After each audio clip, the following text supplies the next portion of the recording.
Worldview is a lot more than luxury space travel. It's about giving people that incredible perspective of seeing the Earth that we live on as a globe in the blackness of space.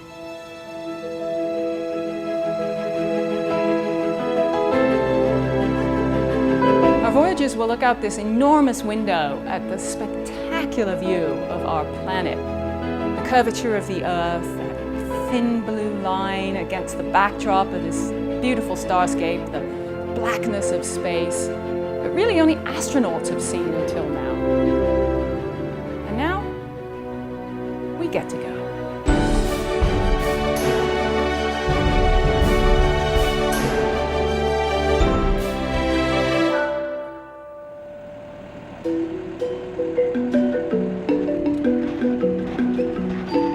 We've long held the vision that access to space should be routine, like taking an aircraft across the country. Our vision at Worldview is to make that routine access possible through ballooning to the edge of space in the stratosphere.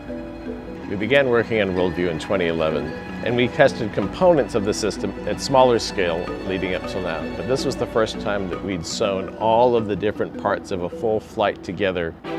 We have experts in the parafoil system, we have experts in the balloon itself, experts in launching and landing. This test represents a very significant milestone for Worldview. This is when we transition from engineering to safely flying people on the edge of space. Very exciting. We designed a small-scale test flight that covers the launch through the flight period, the descent and landing, so we can do a proof of concept of the overall Worldview flight. Worldview will fly to 100,000 feet. But for this test flight, we're flying to 120,000 feet. We go higher, we fly faster and farther, we launch in worse weather than we would normally launch, so that we stretch the envelope of capability, knowing that when we go to the normal flights, they're well within the bounds of safety. We inspect the balloon to make sure it's safe for flight. Launched in its flight. All set to go out here. Roger. Then we take off and climb gently up to the 120,000 foot flight level.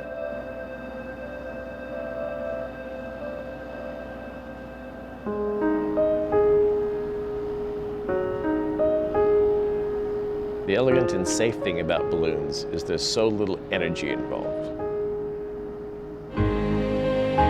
It takes just enough energy to slowly float you up to the top of the atmosphere, and you hang there like an ice cube bobbing on the water.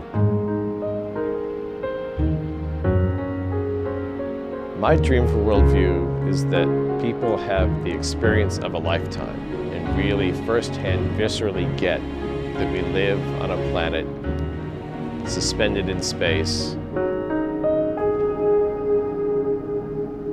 and this planet is all that we have.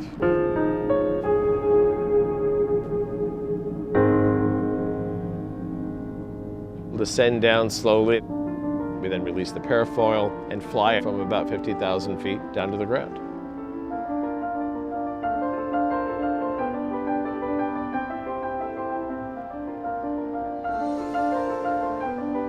Mission Control will track the flight of the capsule, and we'll have helicopter support to greet people at the end of their flight.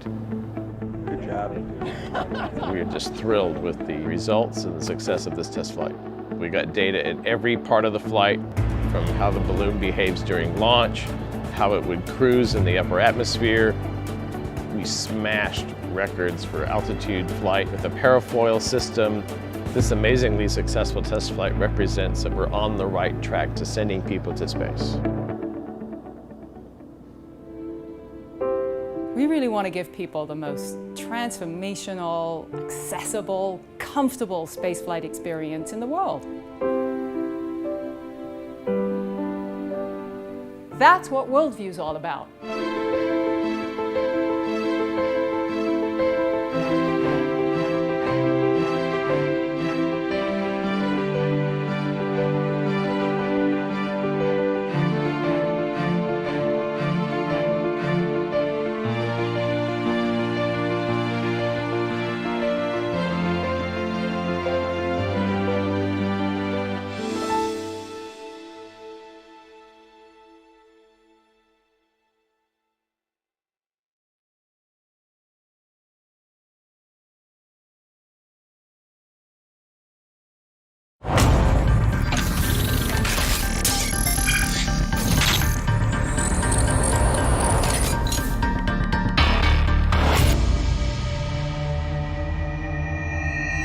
from Brunel University last year, where I studied industrial design and technology.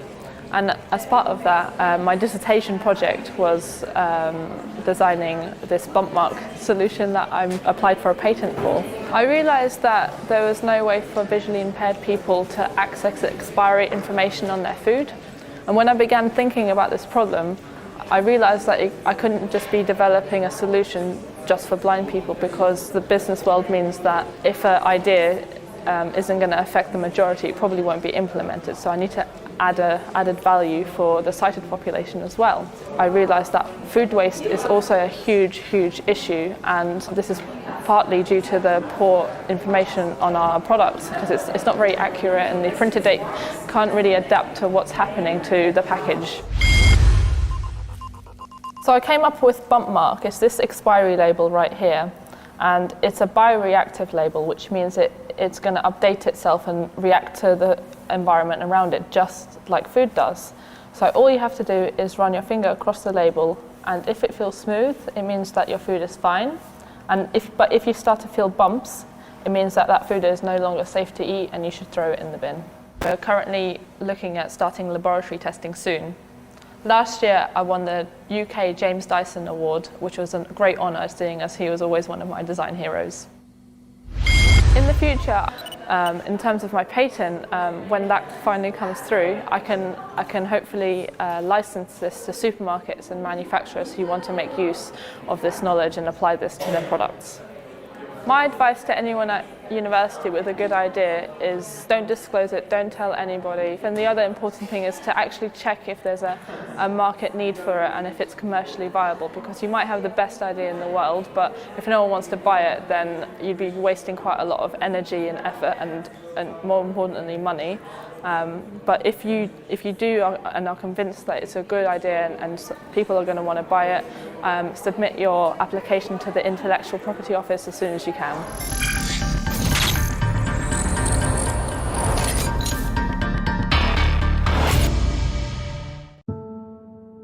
October 15, 2005 was like any other day.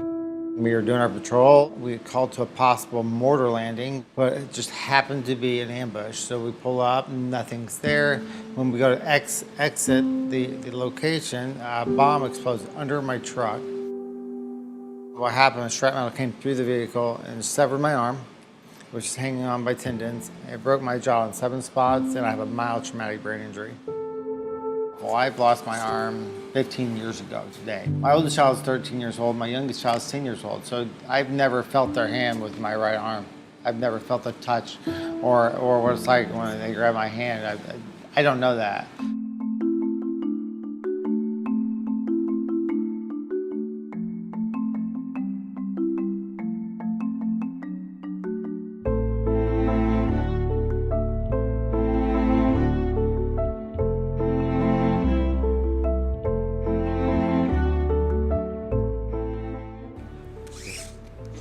As that closes, I can feel the fingers actually making contact with the koozie.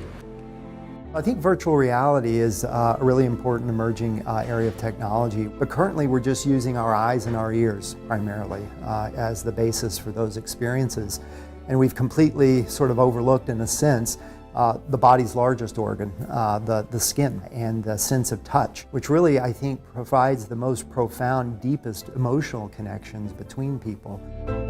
So we've been working on a thin, flexible, soft sheet that can interface directly with the surface of the skin in a completely programmable way that's tied to a touchscreen software interface on a computer system. By touching the screen, you can reproduce a virtual sense of touch across that system as it's interfaced to the skin.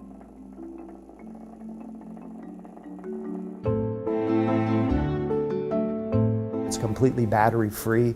There's no limitation in terms of operating lifetime or power generation associated with that scheme, and we simultaneously get rid of a lot of the bulk and the weight and the size that would otherwise be associated with the battery. So So it's really material science driving new technology, spawning a whole array of applications. And so I think it's a rather untapped interface when you think about VR, AR technologies. And I think it'll define kind of the frontier of opportunities in the continued development of those kinds of technologies.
We're both graduating from the Electrical and Computer Engineering department at George Mason University this coming May. We're here, we're just going to test out our device that we use that uses sound frequencies to extinguish flames. I see this device being applied to a lot of things. First off, I think in the kitchen, it could be on top of a stovetop, but eventually I'd like to see this applied to maybe swarm robotics where it'd be attached to a drone, and that would be applied to forest fires or even building fires where you wouldn't want to sacrifice human life. Professor Brian Mark really stepped in to help us. Just gave us a lot of support. I think as a whole, engineering is really just finding solutions finding simple solutions to complicated problems. You know, engineering is all about finding a way to make the impossible possible, so that's what we did. It's like a tiny flashlight that allows the surgeon to see into the brain.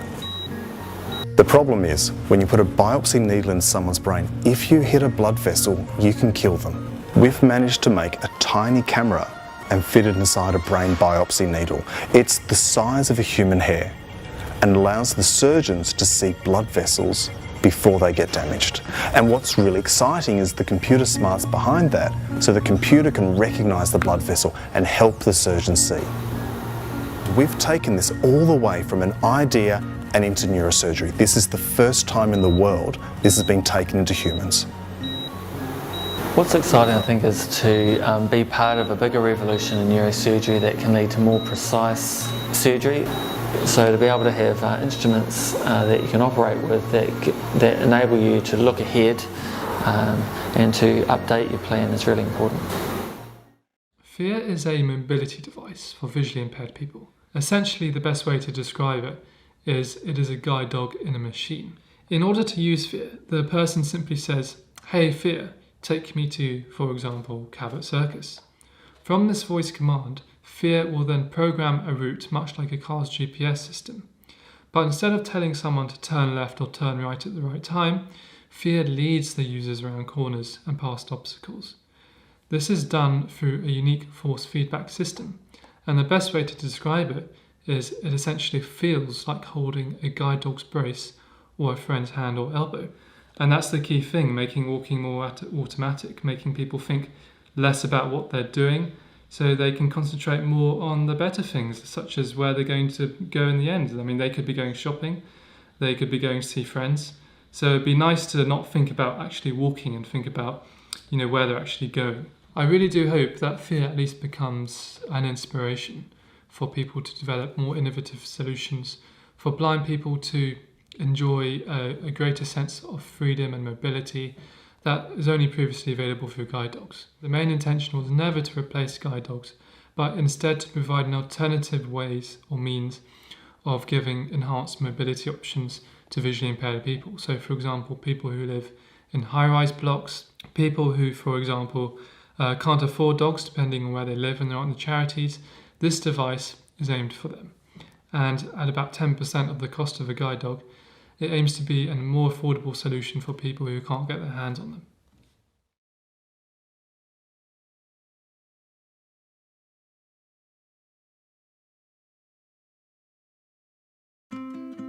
While many of us take the internet for granted, large parts of the world are still unconnected. In big towns and cities, providing connectivity with cell towers is economical, as there are lots of people there wanting to connect. But the further away from these towns and cities you go, the fewer people there are, until eventually connectivity just stops. To bring the internet to people in these areas, we need to look up, way up, into the stratosphere. From here, we can provide connectivity across much larger areas, bringing the benefits of the internet to more people. So how do we get there? With balloons. Really big balloons. Beginning their journey from one of our custom-built balloon launchers, our balloons are filled with lighter-than-air gas and released up into the skies. Rising 20 kilometers into the stratosphere, loon balloons float twice as high as airplanes, well above weather and wildlife. To get to where they need to go, loon balloons sail the winds by moving up or down into different wind currents traveling in different directions, joining other balloons in small teams over areas where connectivity is needed. Ground stations connected to local internet service providers send signal up to the balloons and then back down to the ground over large distances, allowing people to connect directly to the internet with an LTE mobile phone.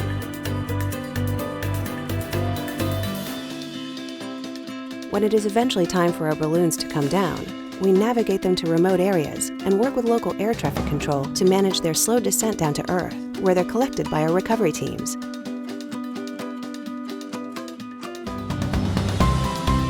By repeating this process at scale, we hope to provide continued connectivity to users on the ground, bringing the internet to more people in more places around the world.